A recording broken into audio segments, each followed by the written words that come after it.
The Man Who Did Not Build Much, a Philosophical Inquiry. The illusion of greatness. The architecture of a false self. He stands tall, chest puffed, narrating his greatness like a myth repeated so long that even he almost believes it. Look how much I've invested. Look how far I've come, he proclaims, yet his throne is built on borrowed marble, housed in his mother's dwelling, supported by decades of others' sacrifice. In psychology, this paradox reveals a narcissistic pathology of dependency. Narcissism here doesn't simply mean vanity. It's a compensatory mechanism, a defense against internal emptiness. When someone boasts obsessively about achievements, especially hollow ones, they're not expressing confidence. They're protecting fragility. The greater the insecurity within, the louder the external performance of the ego becomes. Philosophically, this echoes Sartre's concept of bad faith. Mr. M invents himself as a successful autonomous being, yet every proof of his autonomy crumbles under scrutiny. He does not live freely. He borrows existence from his mother's care, his parents' finances, and society's illusions of success. The stage he performs on was not even built by him. Here's the terrifying question that philosophers and psychologists both whisper in the same tone. If your sense of greatness requires others to believe the story, are you truly great or merely well-rehearsed? The mother complex. Dependency masquerading as dominance. Freud once noted. A man's relationship with his mother is the prototype of all his future love affairs. In Jungian psychology, the mother complex is not about maternity per se, it's about the archetype of nurturance and control. Mr. M's dependence on his mother's home is not logistical. It's symbolic. It preserves the illusion of safety while denying him the individuation that adulthood demands. In family systems theory, Bowen, this dynamic is called emotional fusion, the inability to separate one's emotional boundaries from the parental system. When a person fails to individuate, they often oscillate between rebellion and regression, between barking demands, rebellion, and expecting unconditional care, regression. Mr. M's domineering behavior toward his partners is a projection of this unresolved maternal bond. He treats them as stand-ins for the caregiving structure he refuses to outgrow. True adulthood begins when a person pays for their own structure, both materially and emotionally.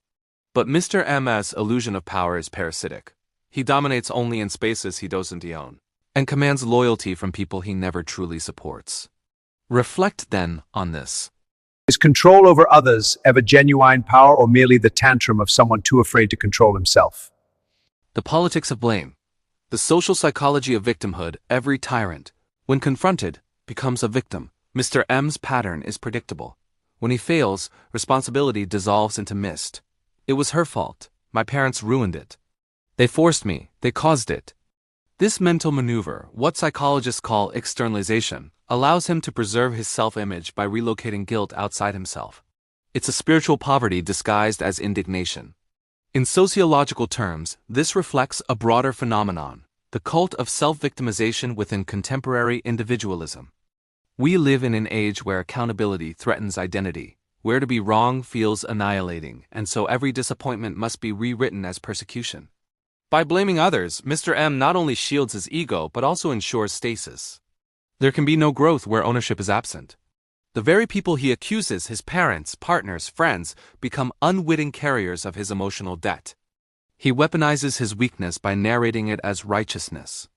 Ask yourself, at what point does blaming others stop being a defense and start being the architecture of one's own prison? The hoarder's paradox, wealth without value. There's bitter irony in Mr. M's obsession with saving and investing. He hoards capital while remaining spiritually bankrupt. In psychoanalytic economics, a term coined by Erich Fromm, this is called the having mode, defining one as value through possessions. Not being, Mr. M's accumulation of money is not security. It's compensation, an attempt to buy proof of manhood. When he boasts about his stock portfolio, it's not a financial update, it's a plea for respect. Each dollar becomes a symbolic substitute for maturity, intimacy, and freedom. But here's the existential twist. What he owns him more deeply. The market becomes his mirror, the account balance his fragile ego score. His refusal to share financial transparency with his parents, the very source of his capital, reveals deep ambivalence, resentment tightly woven with dependence. He despises the hand that feeds him precisely because he cannot detach from it.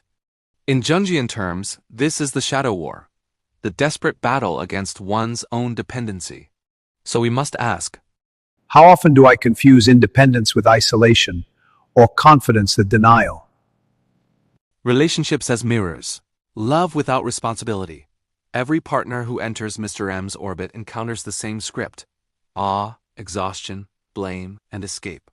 It is not that he cannot love, it is that he confuses need with entitlement. In attachment theory, such individuals exhibit anxious avoidant patterns. They crave connection yet reject accountability. They demand unconditional acceptance while offering conditional affection. Sociologically, this mirrors a modern crisis of intimacy, the transactionality of relationships. Mr. M's approach to partners, commanding, evaluating, discarding, is the consumer spirit applied to human connection. Emotional bonds become services, love becomes labor, and care becomes currency. Ironically, his accusations, "they have issues. It's never me," reveal the psychic dissonance of the unexamined self. Each failed relationship reinforces his conviction of moral supremacy. He cannot see that the pattern is the problem. Consider this hard truth. If everyone you meet turns out to be the same problem, might you be reenacting the same script, refusing to read the line assigned to you by life itself? The sociological context. Failure of masculine individuation to understand Mr. M.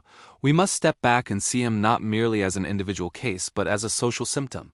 Western societies increasingly celebrate economic self-promotion while neglecting emotional maturity.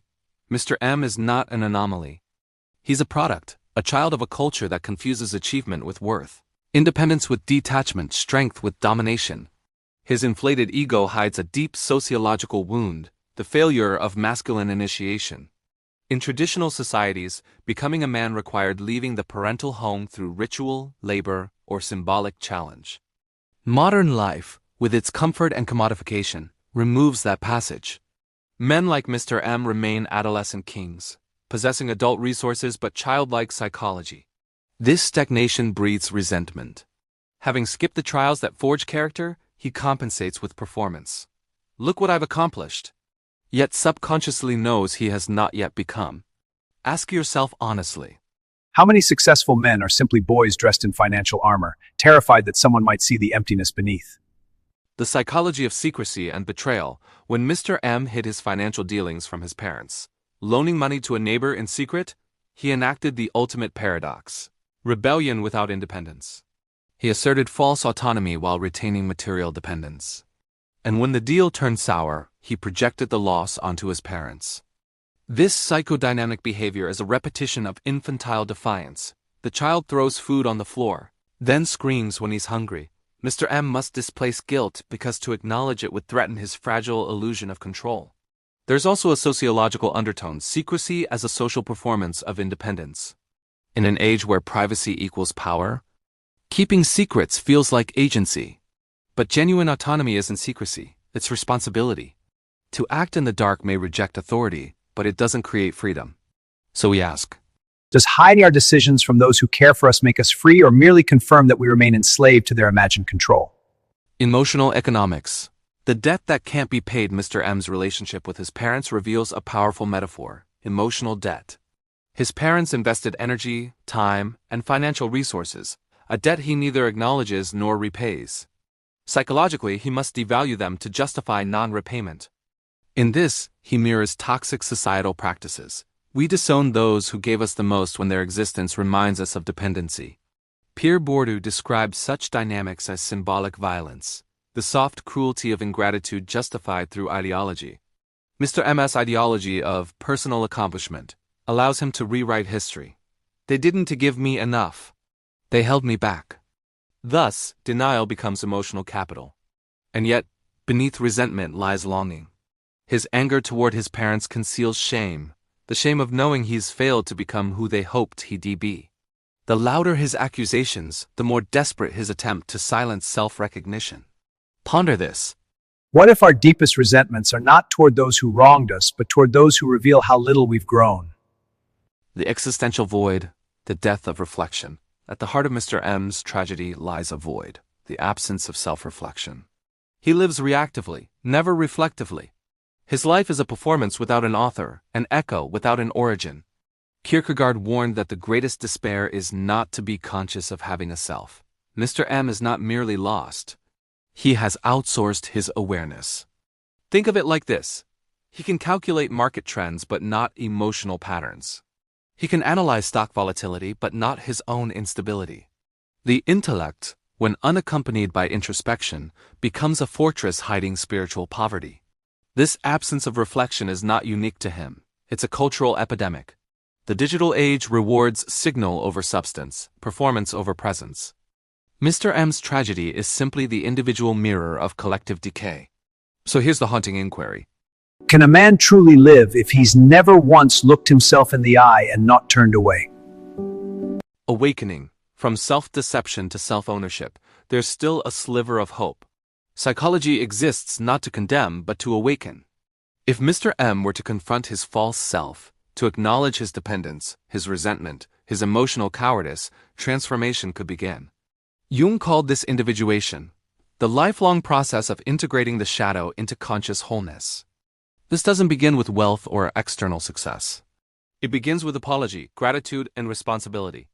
To pay rent to his mother would be symbolic, but transformative, a recognition that adulthood means reciprocation. To apologize to partners, not for failure but for blindness, would mark the birth of authenticity. To ask himself, what am I afraid to face? Would mark the end of illusion. Such awakening demands humility, the courage to accept one's fallibility. In Nietzschean terms, it is self-overcoming, the art of killing the old ego so that a real self may live. Question. If enlightenment requires humiliation, are we courageous enough to die as imposters so that we may live as humans?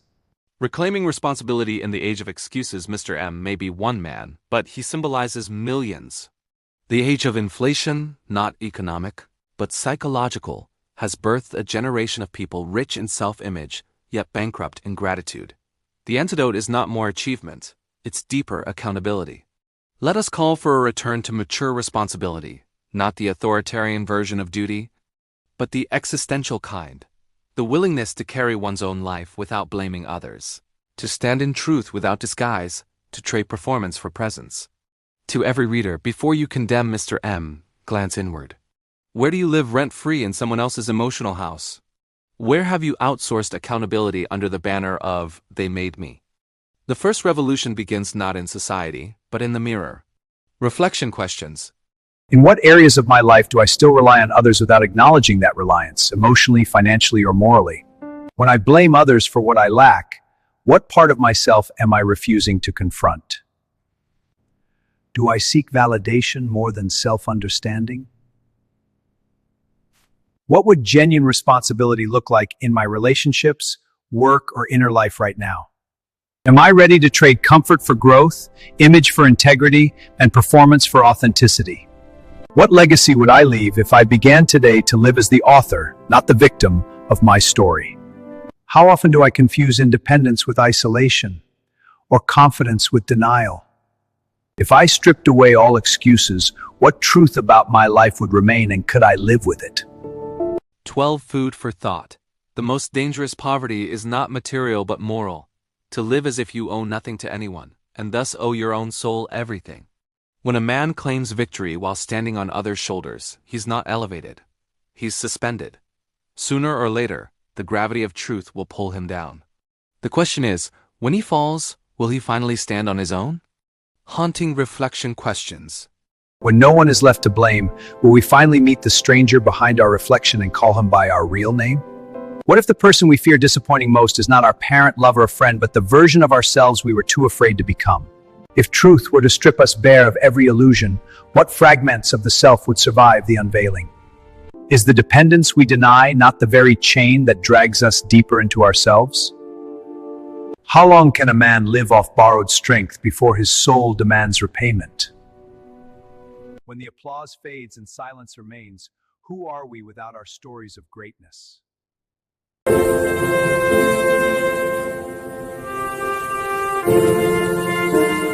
Imagine having Mr. M as a son. You once held him as an infant, small, helpless, eyes filled with newness. Each feeding, each sacrifice is made with the unspoken hope that one day he'll stand on his own 2 feet, grateful, kind, capable of reciprocity. But what becomes of that hope when the child refuses to become a man? He measures his worth in profits yet forgets who funded his beginning. His tone sharpens not out of strength but avoidance, for deep down he senses the shame of dependence. Every boast he makes cuts deeper, because beneath it, you hear the truth he denies. He has built nothing alone. Parents of such sons carry a silent, invisible grief. You haven't lost a son to death, you've lost him to perpetual adolescence. You're forced to love the very person who scorns your love, who misreads your care as control, your concern as criticism. What, then, is the ethical responsibility of a parent when love enables illusion? The moral dilemma is unbearable.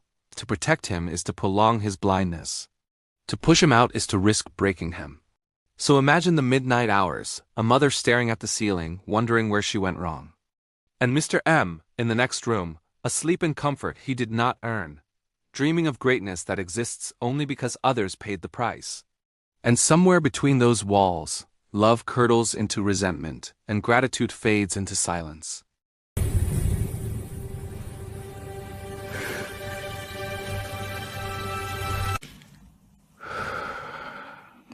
Please tell me what you think and how you feel about this issue. Analyze it, brainstorm it, debate it, and if you like it, please share it.